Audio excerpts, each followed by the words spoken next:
السلام عليكم ورحمة الله. أعوذ بالله من الشيطان الرجيم. بسم الله الرحمن الرحيم.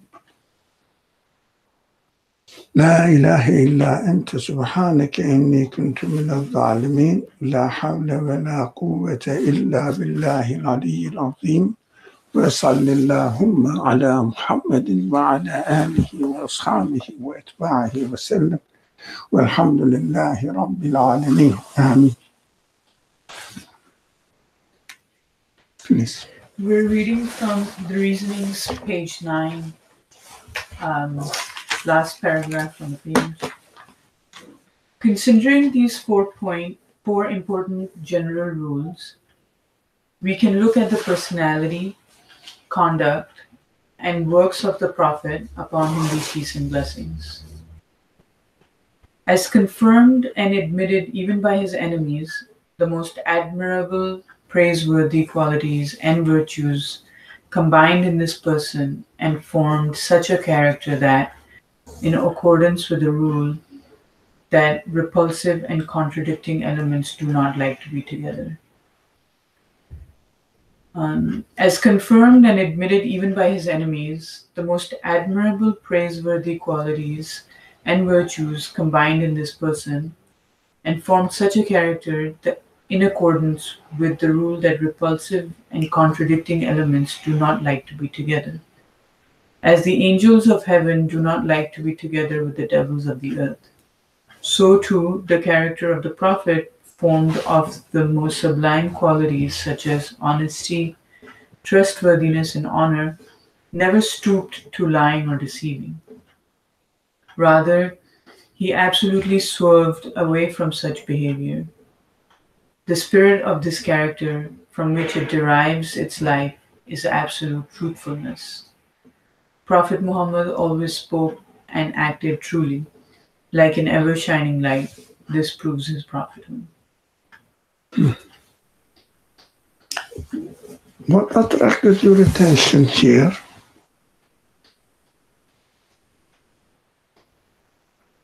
Especially the way the text introduces the subject. I think it's, for me at least, it's linking characteristics to, I guess, the sincerity or truthfulness in the message. I think that's what the entire first way, which has the point 1, 2, 3, and 4, is diving deeper into the character and personality of the Prophet, as it mentions. Now, here in the fourth point, we are studying the fourth point. Mm-hmm. Now, specifically, not excluding the previous arguments, specifically emphasizing on the personality, conduct, and works of the Prophet, specifically. It doesn't exclude the previous arguments. And the text says, this is also another sign of his honesty, truthfulness.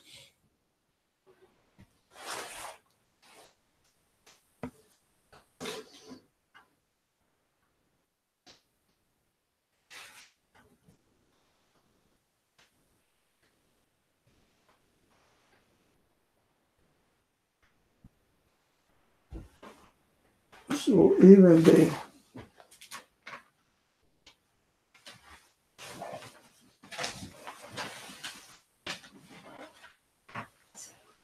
the enemies admitted it. They accused of him being everything, but they never said that, we know you are a liar, you made up stories, you are a fortune teller. Before you used to do this as well, because he grew in a small community. Everyone knew each other almost personally, not a big community like New York. that you don't know anyone who is doing what. But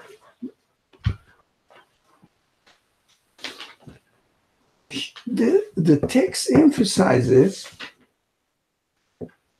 on one thing, that we, the human beings, cannot tell a lie about their own real personality.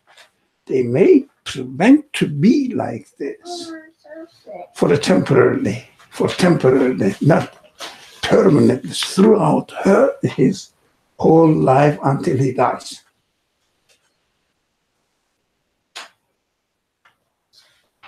He cannot keep the consistency. I think the topic started with the consistency element of prophethood of Prophet Muhammad. Especially the personality of the Prophet Muhammad, this personality. Now we are talking about this particular personality do you think he is making up all what he said? Yep. Continue. Like, for example, every one of the argument for the prophethood of Prophet Muhammad is evidenced by the fact that whatever quality he presented was consistent.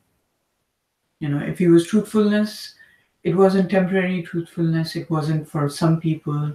It was all throughout for everything. If it was, honesty in the character, it wasn't for one day. It wasn't for one group of people. It was always that. So whatever quality that we talk about is like the foundation of it is consistency, which is then also represented in his personality as a whole. Yeah, because the example is given here. Let's look at this. In accordance with the rule, in the middle, in accordance with the rule that repulsive and contradicting elements do not like to be together, as the angels of heaven don't like to be together with the devils of the earth. This is an interesting analogy. In the creation, heaven means really creation. In the creation, all the things perfectly act, although not as a result of their free will, but that's how they are made. And they are made in such a way that they will really transfer the message to the conscious beings who observe them. There is no disobedience. There is no contradiction. They act as they are. Now, when we come on the earth, earth represents human life. Of course, the creation on earth also the same in general. Anything in the world acts, or we see that they is not as a result of their free will, but they are made in such a way that there is no contradiction. Everything works smoothly as they are created, following the way they are created. But only human beings don't follow, not the body, human beings.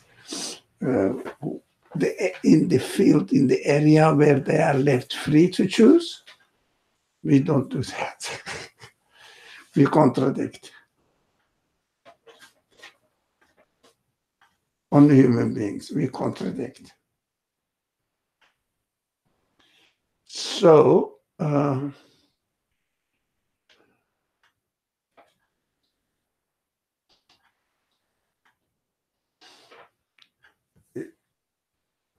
if a person acts like heavenly bodies, it means really we can make it easy to say that. For example, a tree never contradicts the way it's created, doesn't spoil its character, that doesn't really work against the way it is created, but human beings do. We choose, we practice against the way we are created for. We spoil our character. We may not be able to keep the consistency in our existence. So the text puts it in a simple way that the inhabitants of the heaven don't like the inhabitants of the man. It means physically they demonstrate that it shouldn't be the way for human beings to do that, to contradict the way he is created. For example, we are given the sense that we shouldn't tell a lie. We should be honest, and we should keep our honor, human dignity. But we may not be able to keep it. We don't. Usually we don't. Most of the time. So they don't like means they are not like us. And it is very difficult for human beings to be consistent. I think everybody can check his own life.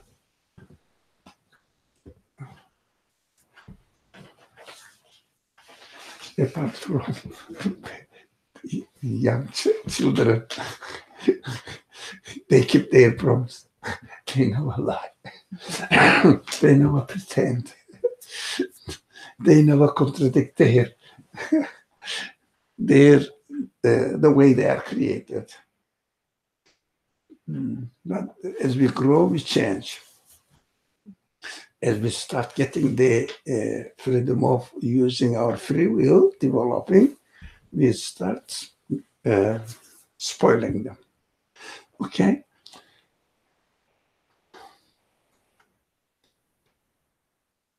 When we look at the life of the Prophet Muhammad, we see that he never contradicted in his character. Whatever he was always like this. Honest. What else he used here? Trustworthy. Yeah? And truthful. Always. Which is very difficult. So this person never stoops to telling a lie, because he has never spoiled his character, which requires to be a truthful person. He was always truthful.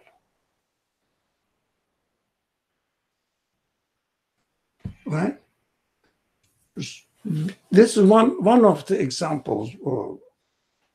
It is not the main argument, but one of the main arguments about the messengership of Muhammad, because even his contemporaries, some of them said, he never did this, but now he started speaking in a funny way. I think he's making up, but never they could never say that.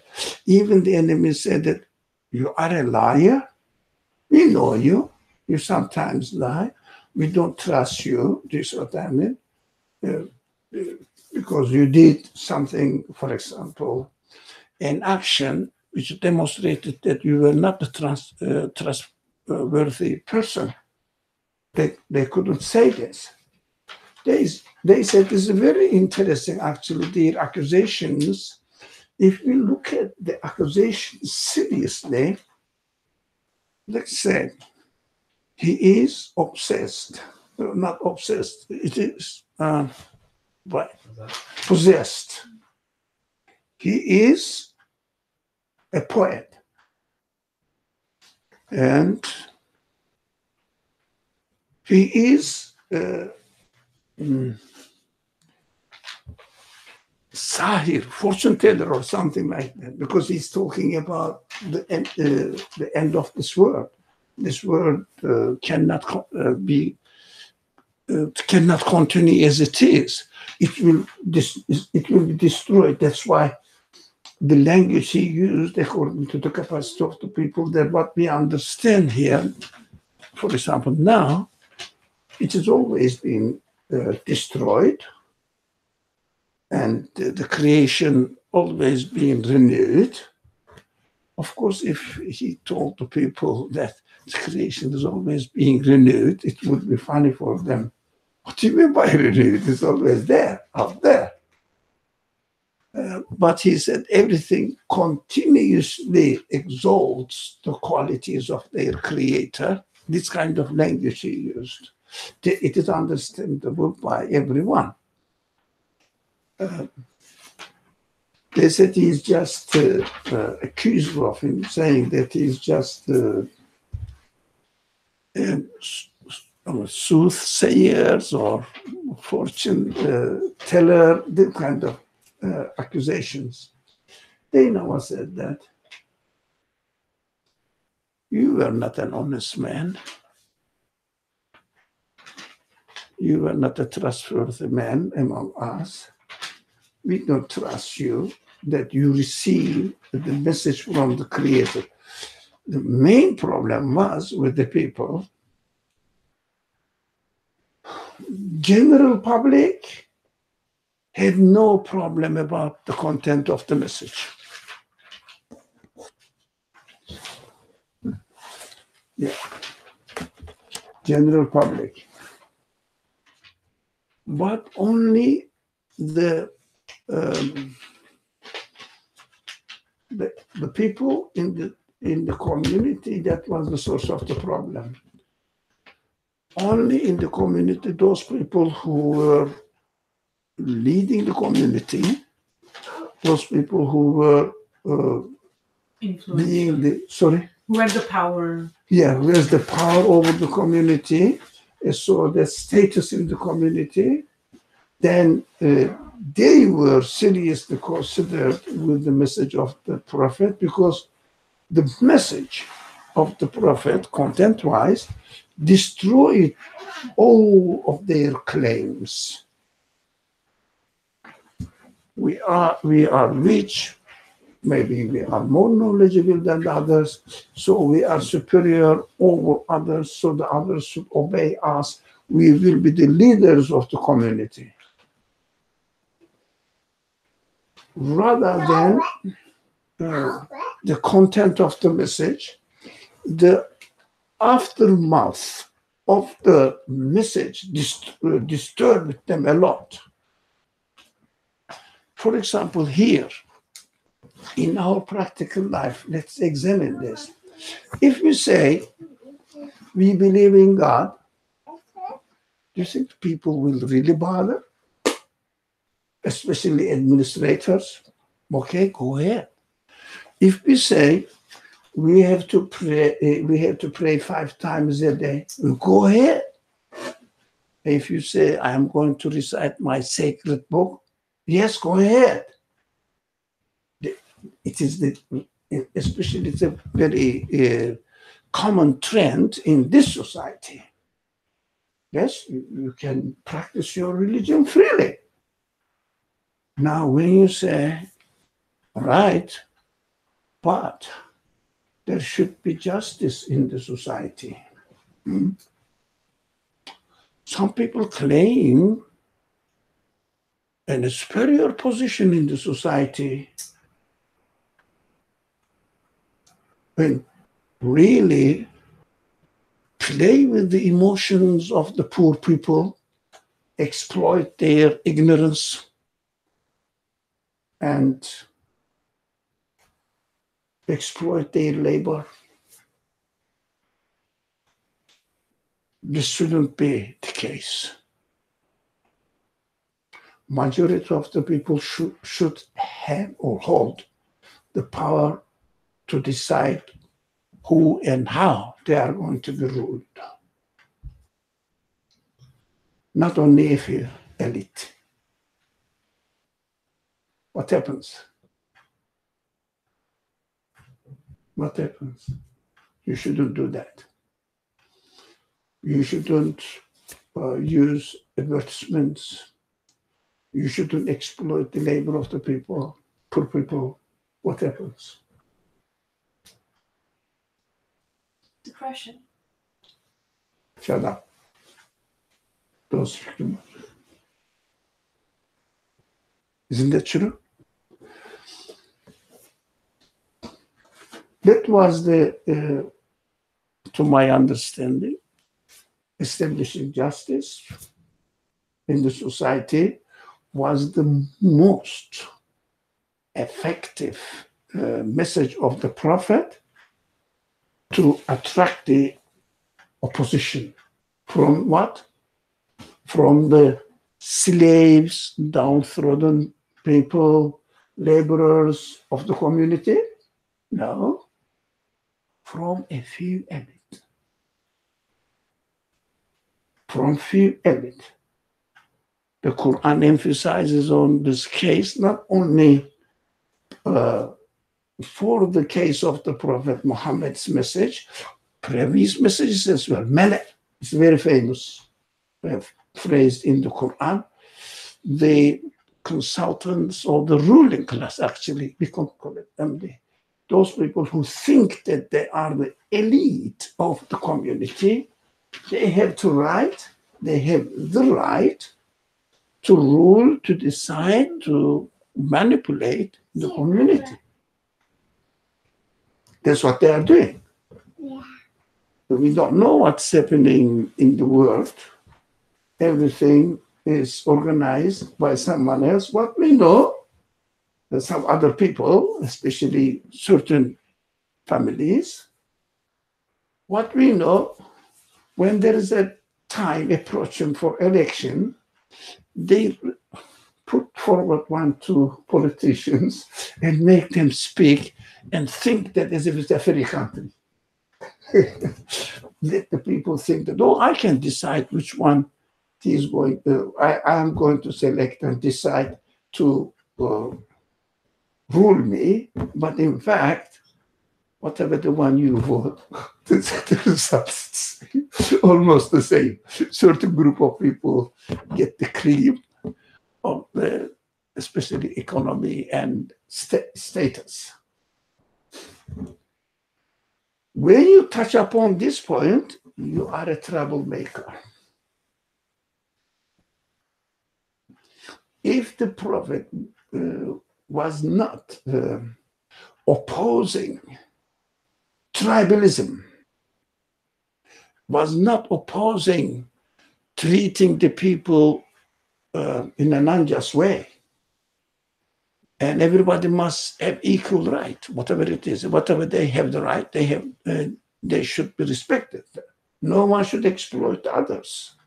No one should really enslave the other people and appoint themselves as the boss or lord of the other people above them.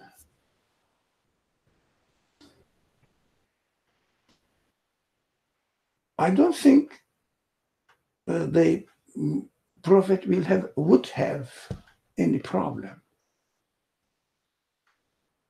Any prophet. That's why the attack was in a way that he's obsessed. Don't listen to him. It's possessed. Don't listen to him. They were trying to make people not to listen to the message of the Prophet because he was speaking publicly.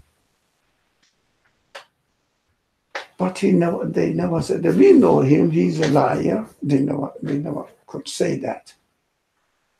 They said that he is receiving some message or something from jinns or this kind of accusations. This is very important. They couldn't challenge, and still no one can challenge the fundamental message of the Quran. Still, all the people who are not happy that Islam may be accepted by certain people, What do? They don't really study the fundamental teachings of the Quran and argue that this is not true, this is not real. What do? They go and look at the Muslim population's situation, their practice out of their ignorance, because they don't really practice. The general public of the Muslim community don't practice the teachings of the Quran, mostly not because they have bad intention, but they don't know, and they are very much involved in worldly affairs, and they cannot represent, or the communities don't represent the message of the Quran. That's why they emphasize on the practice of the people rather than what the Quran teaches. For example, Quran's argument on the fundamental belief system. Quran's argument on justice. They cannot argue against it. Fundamental belief system, they cannot argue against belief in God, belief in the hereafter, and definitely everyone will be taken into account, and this world is transient, and there must be another world, and this world has an owner. They cannot really argue that this world doesn't have an owner. Seriously, some people, under the name of scientific evidence or scientists, they may say the universe is as it is. There is no need to look for the source of their existence. Let's study the universe and make most of it. But this is not the answer to the main message. Although the main message of the Quran is the final point, but the opposition to the main message of the Quran does come from not claiming that the main message is not really reasonable, but other accusations, because the Quran's message and putting the message into practice contradicts their interest. That's why they are fighting. Even I feel that that's my personal feeling. Certain quarters support missionary activities, Christian missionary activities. Really, I feel, that's my feeling, the real reason behind supporting the missionary activities is economical. Real. Why?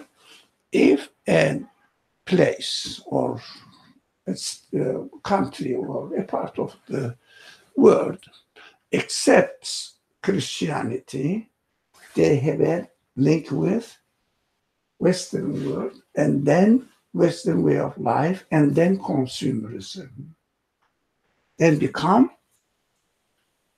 the workers, laborers, and consumers of the products of their own productions. Whether they have the mosque, people go to the mosque, or people go to church, synagogue, doesn't really matter for the people who hold the material power over the people. Does it really matter? You are producing, let's say, I don't know, shoes. You use the shoes to go to mosque or to church. For the producer of the shoes, does it really matter? Wherever you go, as long as what matters? Money. To buy. Get another pair. Get another pair. This doesn't color. This doesn't match the color. This doesn't match the season. Get another pair. Get another pair. Consume. Of course, they produce. How do they produce? Employ poor guys who converted to Christianity and become a part of this economical world. Nothing to do with Christianity, nothing to do with church or the mosque that the people, for example, reading Bible or reading the Quran. For the one who sells, who produces and sells and makes money, maybe 10 times more than the cost of it to the people, do they bother? That they are going to the mosque, not they are going, they are not going to church. They read the Quran, not the Bible. Do they bother? Interest clash is not in belief system, but interest clash is in the outcome of the belief system. They love Christianity because Christianity in general does not really put its nose into the people's practical life. Doesn't be a good man. Have a good neighborhood relationship. Keep the peace in the society, but obey. Keep consuming.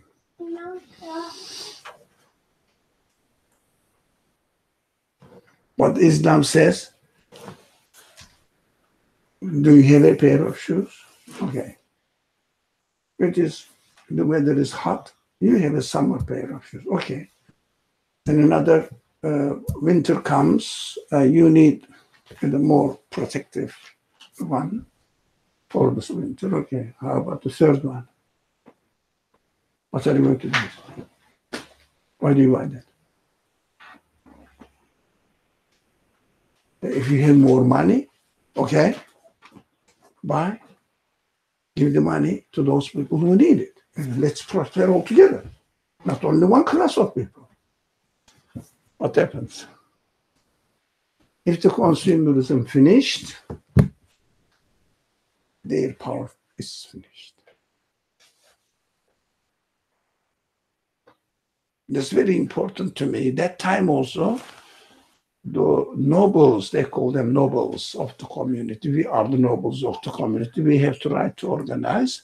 First, materially. The second, ego imposition. Ego imposition.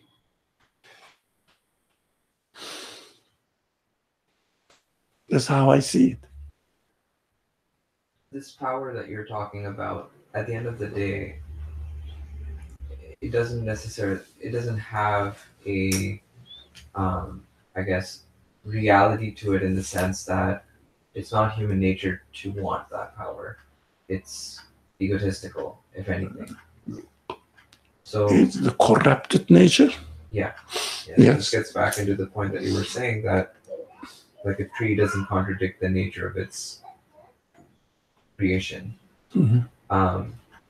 I guess we're kind of employing free will to contradict our nature by building this worldview or wanting this power to begin with. By contradicting our nature. I'm emphasizing what you said. Yeah. And in the life of the prophet, we see no contradiction in his nature. And he was as honest as he was created, like a baby. He was always truthful. In his whole life. No one can show one evidence that he wasn't. It's interesting to notice this side of the matter.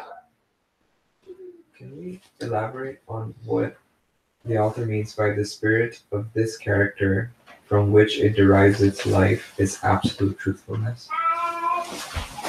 What is that? I'm not sure if I understand what that means.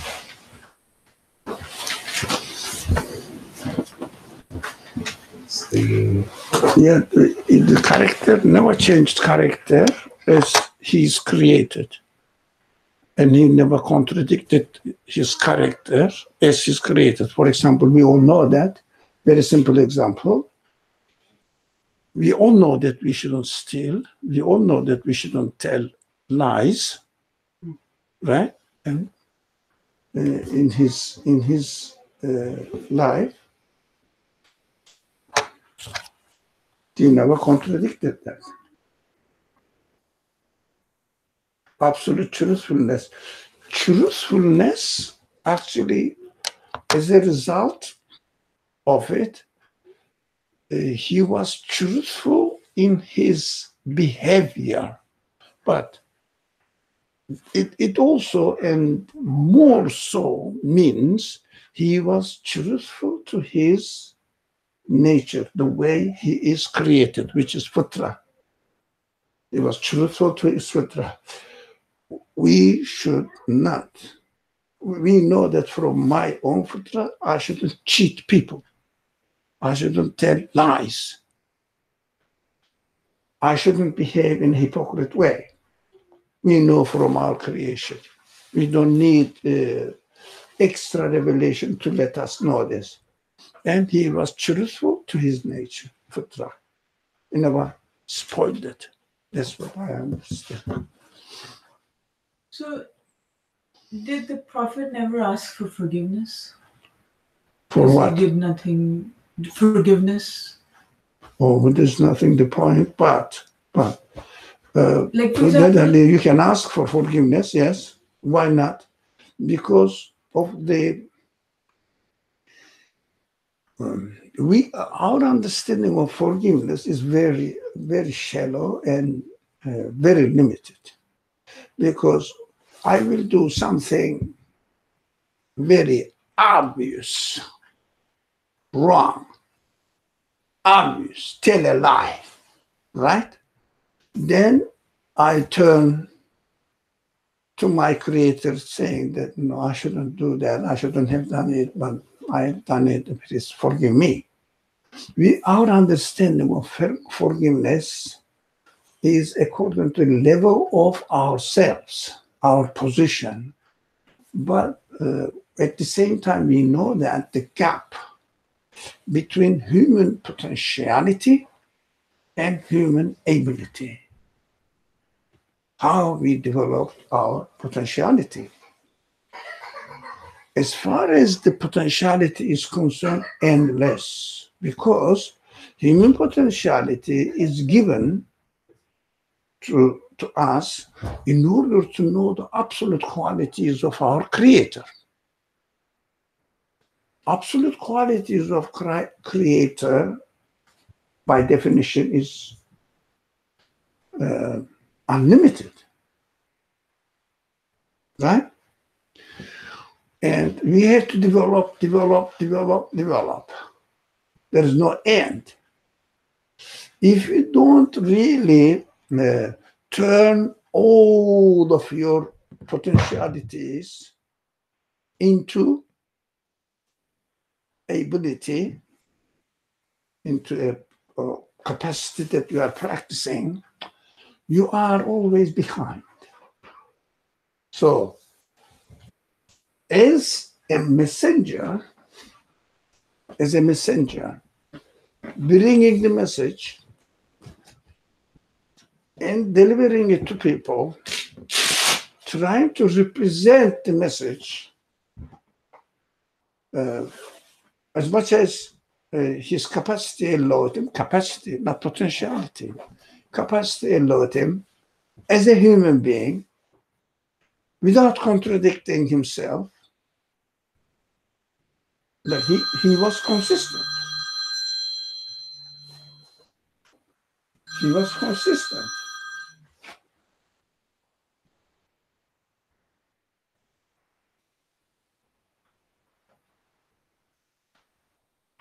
He was consistent.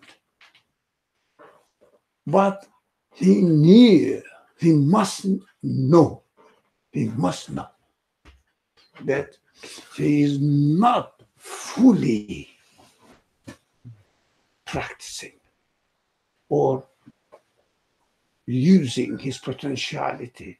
His understanding of forgiveness is different from our understanding of forgiveness. I am not fully functioning.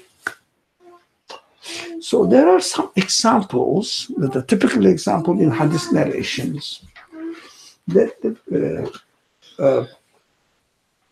companions of the Prophet, those companions who lived longer after the death of Prophet, they looked at the people, new converts, and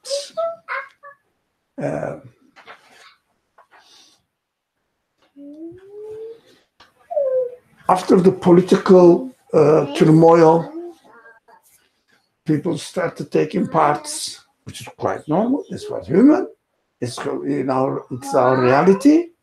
We have to interpret the things in different ways. Everybody interprets the text in different ways. No one can have the same understanding of the text. So, because of this political partiality, is there any such word in English? Being partial, politically, partiality, I made it up. So write it down in your dictionary, there is such a word. So, being partial, they loved, as far as my readings tell me, to see the evidence that they have from the narrations of the Prophet or the reading, the way they read the Quran, interpreted in order to justify their side. Because as we said, Quran never speaks in a definite terms. For example, the Quran says, be just. How are you going to be just? Depends on your interpretation. So the famous phrase that was the very, very important phrase between certain two groups that time, El Hukmu Lillah. How are you going to say that the last decision, it belongs to God? God decides. How are you going to understand it? If we test here, that's the verse. Take your paper and pencil, pen, write down what do you understand from the last judgment, hukum, belongs to God. Here, among us, no one will come up with the same answer. So wise, general, right? So they started taking parts and interpreting the texts and narrations from the Prophet in order to support their inclinations, their tendencies. And the companions said, I can see that. There's a serious, they call it a very serious hadith. The companion says, not the Prophet says, you people think that it is a minor mistake. It's a minor mistake. Having a kind of tendency. Yeah. But we, during the Prophet's time, we used to think that it is a big sin, diversion from our nature. Look at this. That shows that according to your capacity of understanding what we are not properly and appropriate the acting according to our fitrah depends on your understanding of your own reality.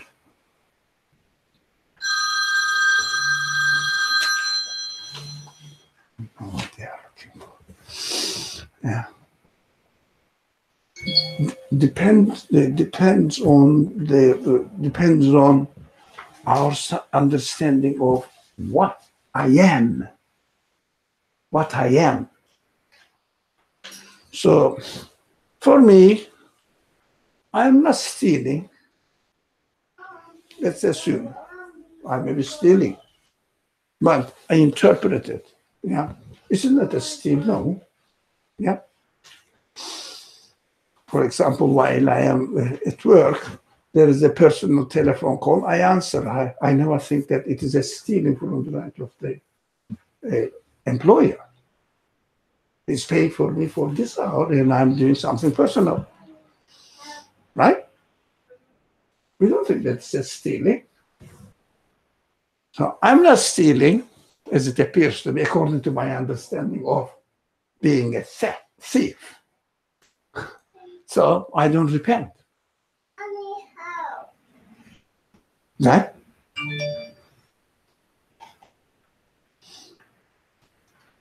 But the prophet, or the character of the prophet was such that he was aware of a little bit, he must be aware of a little bit inclination towards or against his nature needs repentance. Although he didn't express it outwardly, he did not put it into practice. Outwardly, he was a trusty man. Yeah, trustful man. Okay, he was an honest, consistent in his nature. Yeah, but he knew the details. He must know the details that he is. No one can really be like a tree. At the end of the day, he was a human being. And in the Quran expression, apart from the prophet, it is a very big, very important element for a prophet. But بشر مثلكم, I'm like human being, like you. From one aspect, yes. So, but his consciousness is not like the consciousness you and I have. That's why if the prophet repents, he must repent. It is legitimate, what we understand it theoretically. If I pray 5 times a day, if I fast, if I give zakat honestly, if I don't tell lie, and if I don't steal, if I don't gamble, I feel that, what am I going to ask for forgiveness? I'm doing all what I'm expected to do.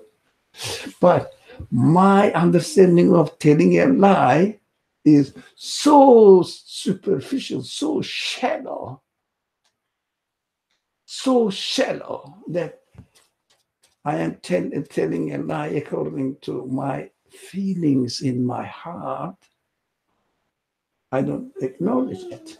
I am telling a lie according to the capacity of my potentiality.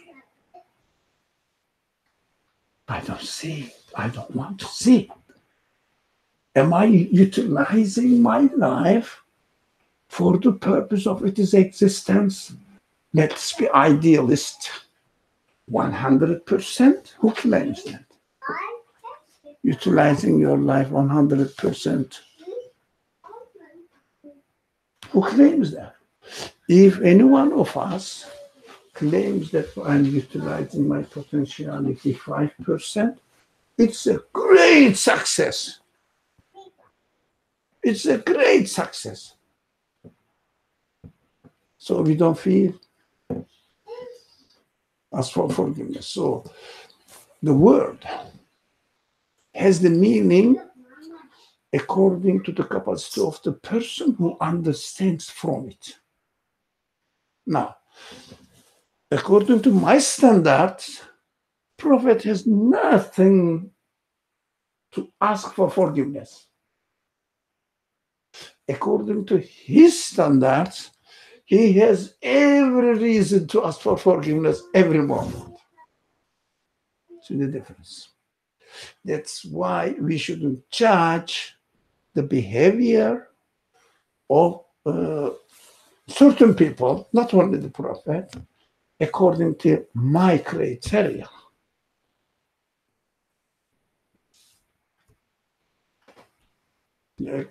For me, stealing is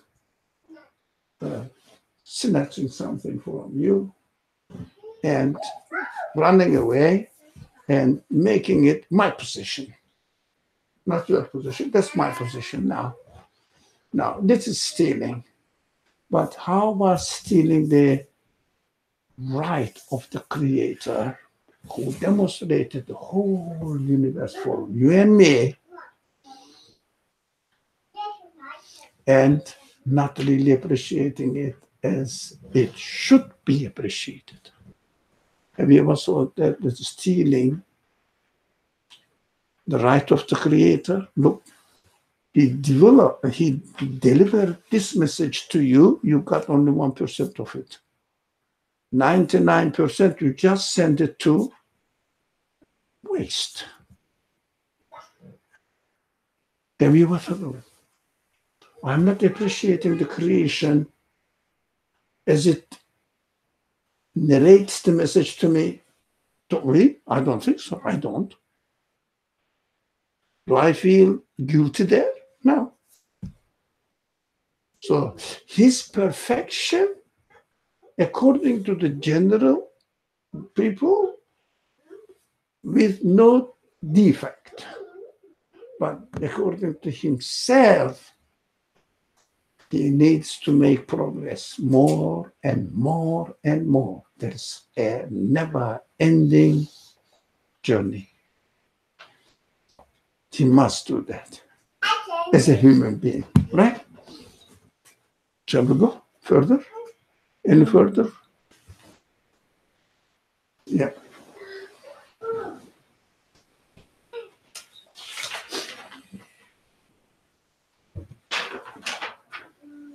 A reminder. Yeah. No. A reminder, the page 10. I have the page 10 more, if anybody wants it. Here it is. Did anybody? have 10 you at have? the back. Back is 10. 9 Yeah, and I 10. know. At the back, and also because everybody has it. That's it. You have it. You have it. Then page 10. Okay. I printed page 10 twice. That's why. 9, 10, and 10, 11. That's why I have more of page 10. Inshallah. Please. A reminder. O brothers and sisters, do you think that if a man is renowned only for his courage, he will not stoop easily to lying so as not to taint the honor his courage has gained him? So how can one who combined all sublime qualities in his person stoop to lying? Actually, historically, when you look at the life of the Prophet, this is interesting. In the life of the Prophet,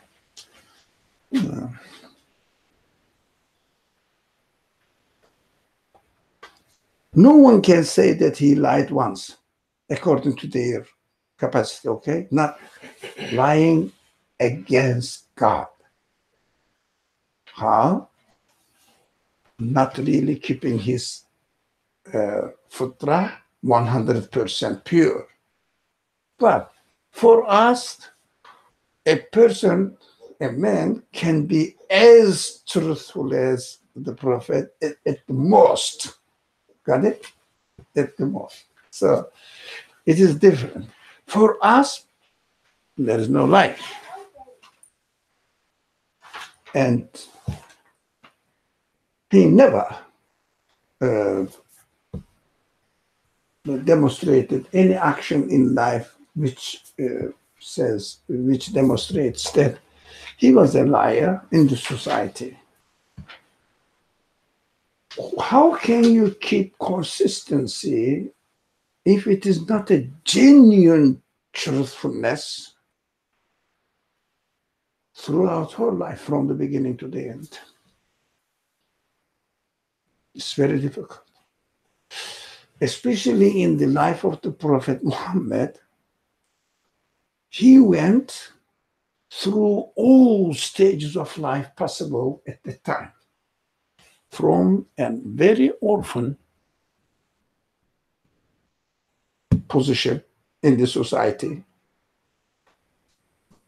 to a position when the message came, or being an ordinary man, maybe lower class of the society, of his own society, and then a lower position in the society, or the honesty is different from his economic status, his power, and I have a power to say as well in the society, as far as the prophets, practical, financial, or otherwise life is concerned. He didn't have anything really to be proud of. Don't take notice of the people who say he was the cousin or nephew of the chief of the tribe, Abdul Muttalib. He is there. He never benefited from it. No one can say that you are benefiting from it, but Abdul Muttalib gave a great support to him. He was a really honest man. That is history shows. That's how the history shows. Supported him genuinely, really. I mean, otherwise, he was challenged by everyone, even as a chief of the society. They said, well, no, there will be a point when, don't forget, we will then not follow you. It is a big event in that tribal life not to accept the authority of the chief of the society. They threatened him, if you keep following and supporting the Prophet Muhammad, or they don't say Prophet Muhammad, supporting Muhammad, at the end, we won't listen to you. Yeah, and at the very end, they really plotted against the life of the Prophet, in spite of the attitude of Abdul Muttalib. Ebu Talib, Abdul Muttalib, I keep saying that. Ebu Talib, yeah. They did that. I mean, they went beyond the boundaries of the tribal rules. They say he belonged to the tribe of Hashim. Okay, he was an orphan. When you belonged to the famous tribe in Mecca, everyone was somehow related to the Quraysh, ultimately Quraysh tribe. So everybody was the same. But among these people, Prophet had no privileged position. He was an ordinary shepherd, the poorest man, as a young man. From here up to the Medina administration, the head of the Medina administration, whose power covered almost, not totally, all Arabian Peninsula. It's a huge place. All through these stages, we see no contradiction in his character. He always gave preference to the needy, never exploited his position, saying that, look, I suffered a lot, now I am the let's call president of this huge community. And of course, as the country, the administration, the power gets enlarged, of course, the material means also increase. They became richer. The community became richer and richer as a result of many other things, and especially establishing the justice in the society. So everyone was equal. So there is no exploitation. And the wealth, common wealth, was distributed equally. So the whole society, the level of economic status in the whole society became higher, so that they had the opportunity to study. For example, learning capacity also, learning opportunities also increased. Everybody started learning something and becoming more and more aware of what is going on from 0 to certain degrees. We see no change. No one can say that the Prophet Muhammad used to be a modest man, but he is the leader of the community. Now he has a palace. He never changed his one-room family house into 2 rooms.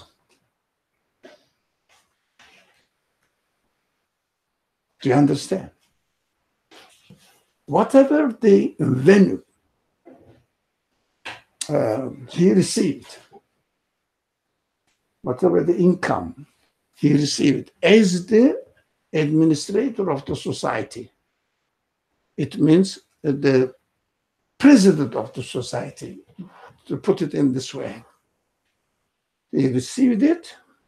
What he did, he distributed it to the society,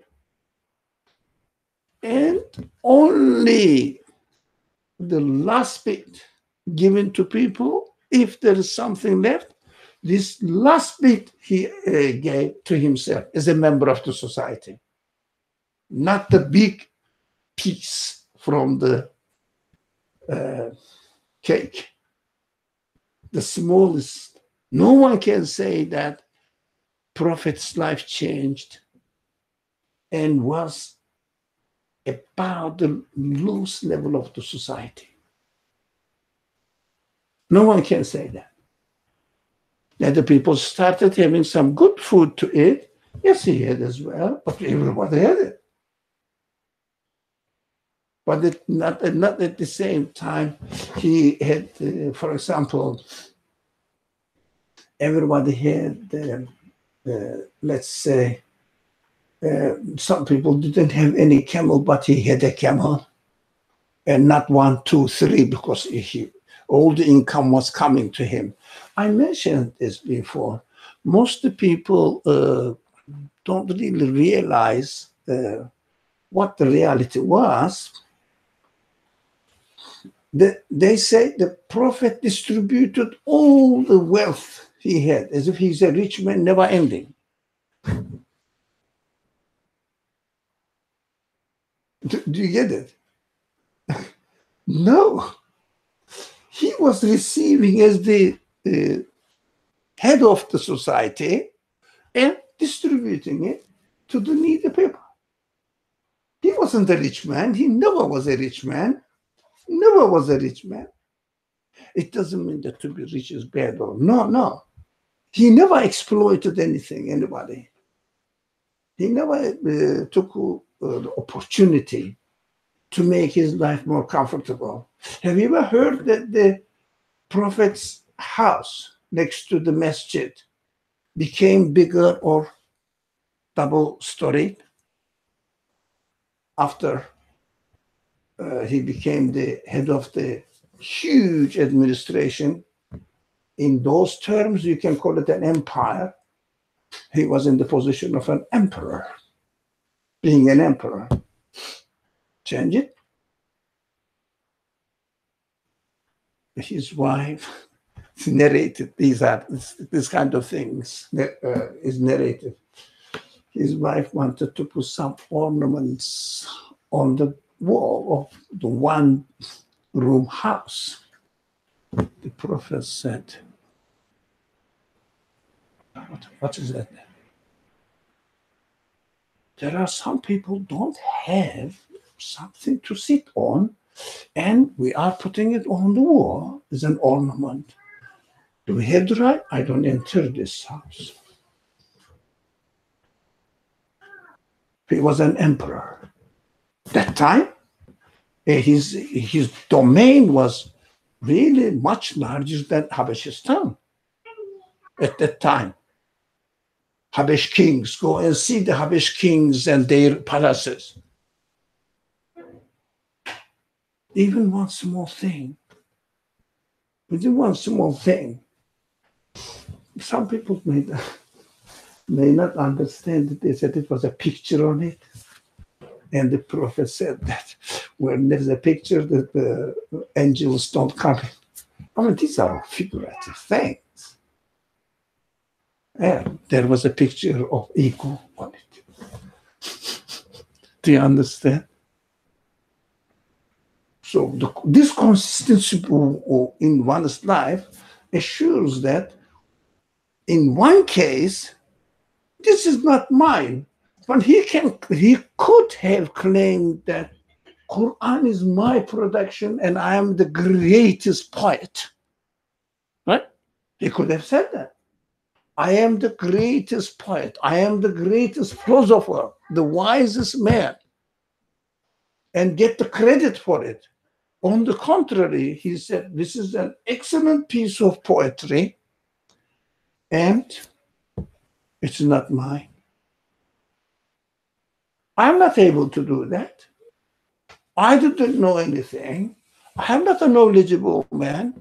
In the Quran, it says, addressing the Prophet, but it should address us as well. You didn't know all these things that I am telling you. It is coming from God's knowledge. You were an illiterate, ignorant of these things. Just because I am letting you know, that's why you know. It's not your virtue. Do you understand this? You didn't know Mel Quran. You didn't know how to read and write. You didn't know what happened to all these people before that I'm narrating you and their conditions and the message in narrating their life conditions. You didn't know any of them. We are teaching you. And what does it mean? The Prophet never ever take pride of the great literature value of the text he introduced to the people to himself. Can you do that? For example, you are a poet, example. You are an, I don't know, artist. You are a singer. Let's say you are the best singer. Everybody appreciates you. Say, no, it is not me. It is not from me. Yeah? It is just given to me by the Creator. I'm just conveying it to you. Don't give any credit to me. Can anybody say? Have you ever seen any artist, any philosopher saying that it is not my quality? It is not my work. Have you? I mean, even on a personal level, it's difficult to understand how one can even say that to themselves. You know, like if I produce, let's say, an essay, it is very difficult to understand that I can remove my sense of achievement from it. You know, so I'm not even sure if it's possible. No, we cannot do it. And he was a human being. What is that? What he said, this is not mine, because it wasn't his. Because it wasn't his. He was aware of it. In the weakest moments that he received the message. There are many narrations how he received the message. He didn't go home and work on it and make the corrections, edit it again and again. No. Suddenly one or two sentences or one short chapter, And he said, that's what I received. No more explanation. That's what I received. He didn't make explanations as well. Because let it to the people to have a various varied aspects of it to explain it according to their intention and their need. That's what I received. That's it. And it's not mine. Work on it. He encouraged other people to understand the message, but he did not explain. That is, I am a just trusted conveyor. But of course, he took his own part, listened from it, and practiced it in his life as much as he could understand, and present an exemplary life. And even in this case, he said, it is not me that I am making myself perfect. The very famous saying, my God guides me.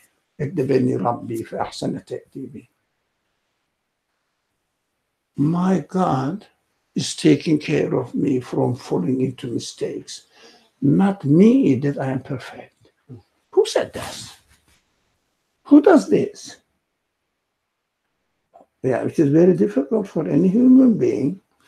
Only the one who is aware that it is not from him. He is warned. He is corrected. He is educated, and he is aware that it is not mine. So he said it, he presented it in this way to the people. So for me and for you, it is difficult not to take pride of our achievements and say that this is my achievement, that's what I did. Correct? But for the prophet, not because he was a modest man. No. He was an honest man. He just said what he experienced. He was an honest man. Not because he was modest so that he said, no, it is not me, it is from God. No, it was what he was experiencing.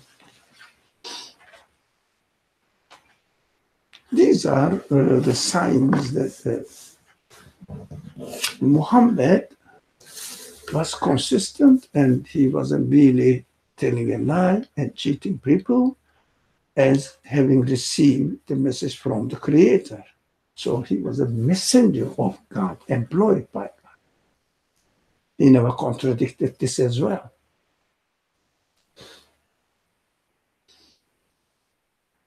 Okay, shall we more? Shall we go? The time is getting tight. An indication and a reminder. We see today that the space between truth and falsehood is no greater than the space between two fingers. Both are sold in the same market. However, the space between truth and lies was not greater in any period of history than in the age of happiness, the age of the Prophet, upon him be peace and blessings. Truth displayed its beauty to the greatest degree in that age, and caused Prophet Muhammad, upon him be peace and blessings, who had this characteristic to the greatest extent, to rise to the highest point of honor. Truth realized the greatest revolution of history through him, and opened the space between it and lies and falsehood to be as great as the extent between the farthest east and the farthest west. It was the most precious thing and enjoyed the greatest demand.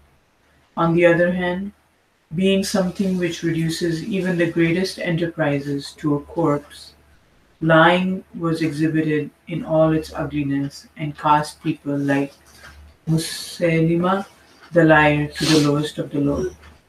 Being a poison, it lost its share in the market among the Muslims. Yeah.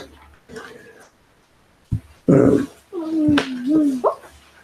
people did have almost no value apart from the tribal value, tribal pride. And just they were acting in order to protect their own tribe and honor of the tribe, whatever. And after the message, they were trained in such a way that all this disappeared. They started to be the very sensitive people, not to combine any truth with any falsehood. They never defended a person because they belong to their tribe or something. It is just dissolved, finished. They defended the truth only. So it became the people became very sensitive about being unjust to each other, about telling a lie. So as the text says, truth and falsehood is now, you don't know. When you look at the society, when you read any description of the product, it seems to be telling the truth. Eh? Mm-hmm. But you know the trick, how they present it, mixed the truth with the trick to just trap you into buying it. And in the society, we really, truth and falsehood are very close to each other. So you can interpret it this way and make it look truth. You just play with it easily. But that time, people were so sensitive about not confusing the truth with falsehood. It means any falsehood. So they killed the other members of the tribe in order to keep their honor. Then later on, after the education, they went through the teachings of the Prophet Muhammad, of course, the Quran. They became so sensitive that even one of the events is very striking. Somebody's hair got lices. Lice. Am I pronouncing it right? Lice. Yeah. Yay. So much that he thought, do I have the right to kill them?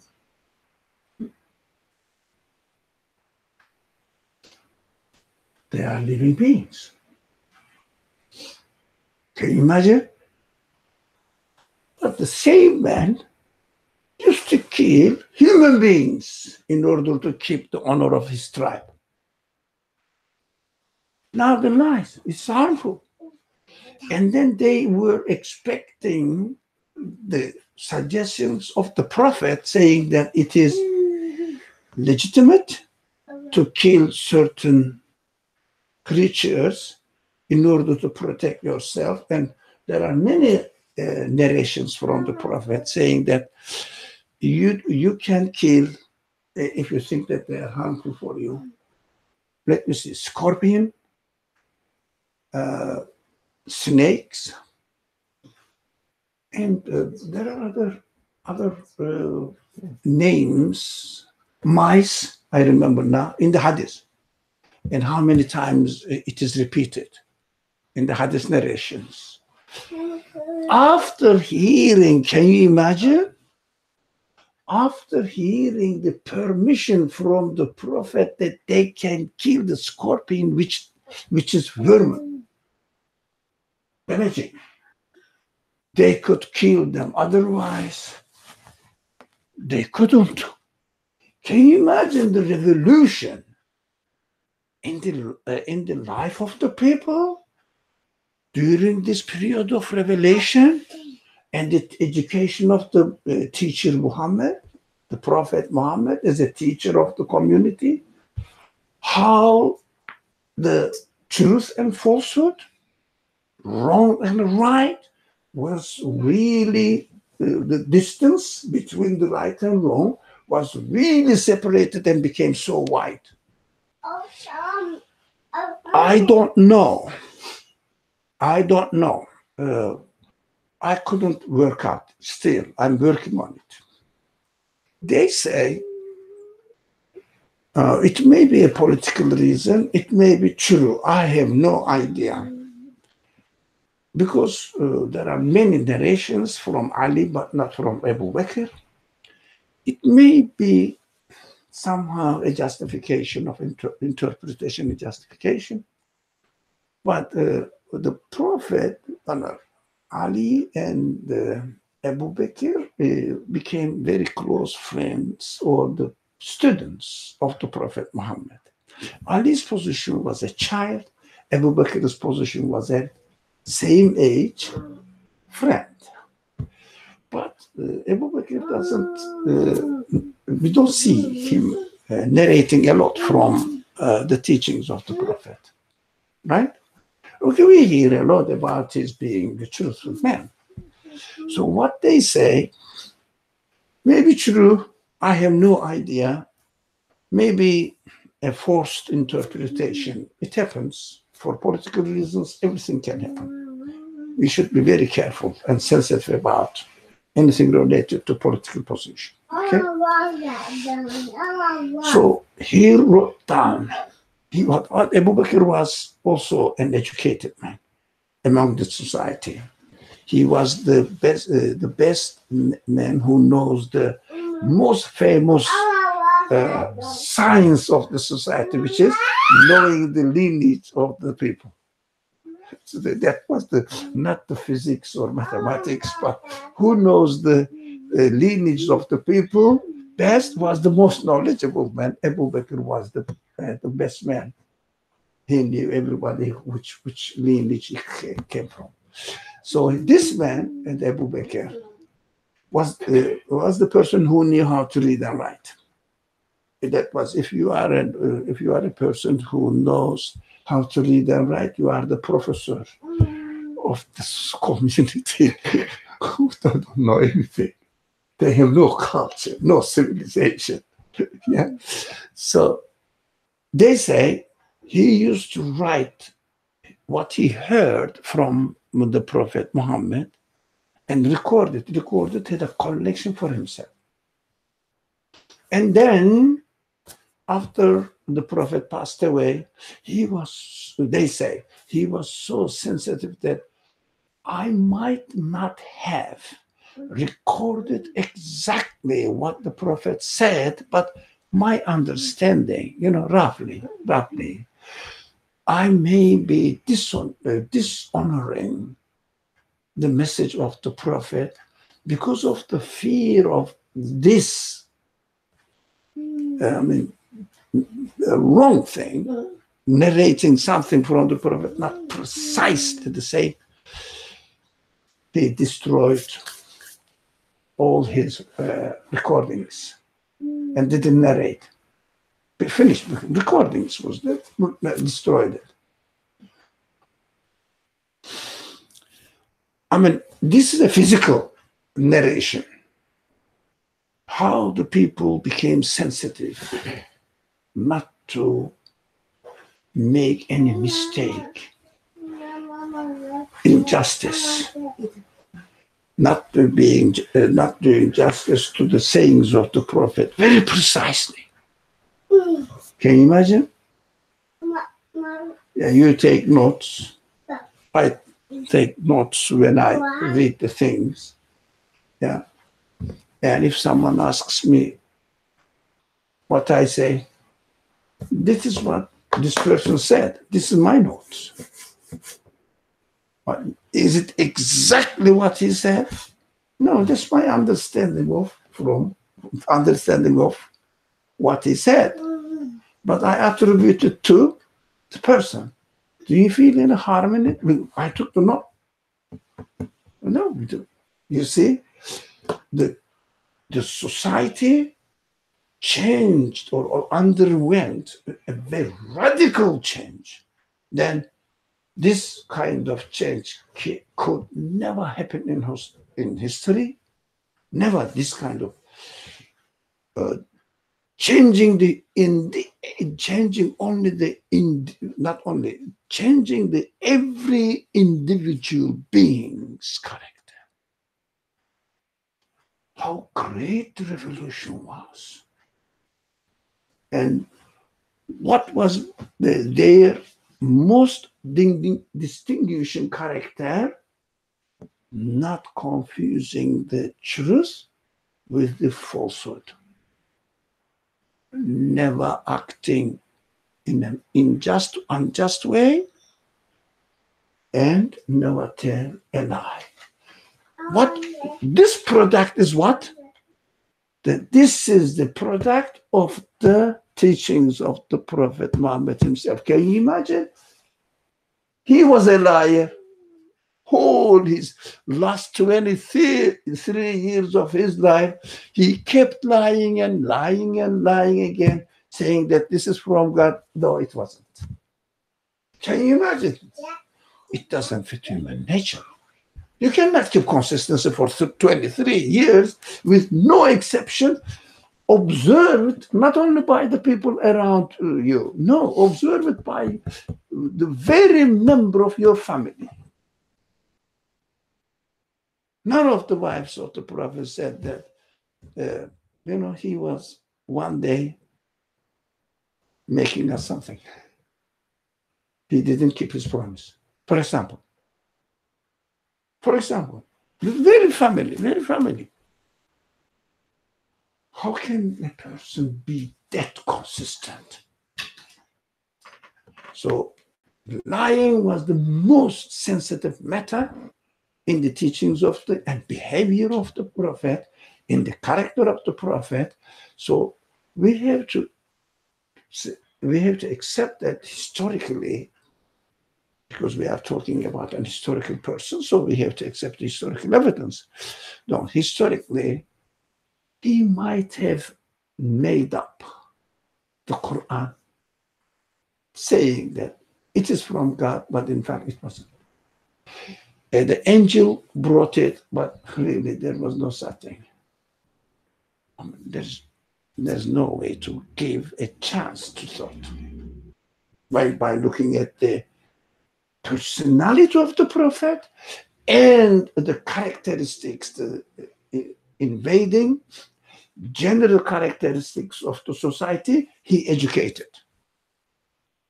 There is no way not to accept that. Inshallah, we will continue. Now, next Saturday, I won't be here, so joining another activity in another state. So, inshallah, those people who will join the same activity, we will be together. Otherwise, there will be no halakha. Afterwards, watch out for the announcements. So we can just talk and decide about the place, whether here or Summer's offer. Which one do you really prefer? Those people, especially those people, majority of those people, not only one single person, majority of the people who prefers here or Midtown Manhattan, a place.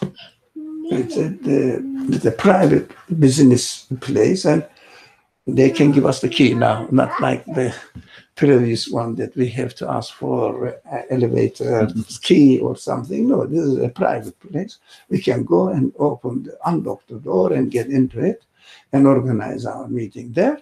That's one thing. Another thing, time-wise. Who prefers, how many people prefers to have it, frankly, at 11 or at 12, starting the time of the Saturday discussion? Come on, say, I know some person prefers 10. No, don't support. How do you feel about it? How do you feel about it? 10 or 11 Earlier the better. for you. Sure, either works. 10 or So you have no right to say anything. Sorry? 11 or 12 or 10 or 11? No. 11 or 12. Which one? 11 is okay. Can you make it? You are coming a long way. So, not next week, but the following week, inshallah, we will have Saturday class at 11.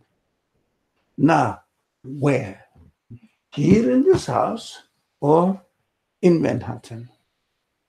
We can start from there. Sorry? Go around. Sorry? Oh, no, since I got 11. You guys can 11, okay. Where? I'm okay. No, but okay, well, just tell me your idea. 11, okay, it is decided anyways. So, Location. in your favor. But the location we are talking.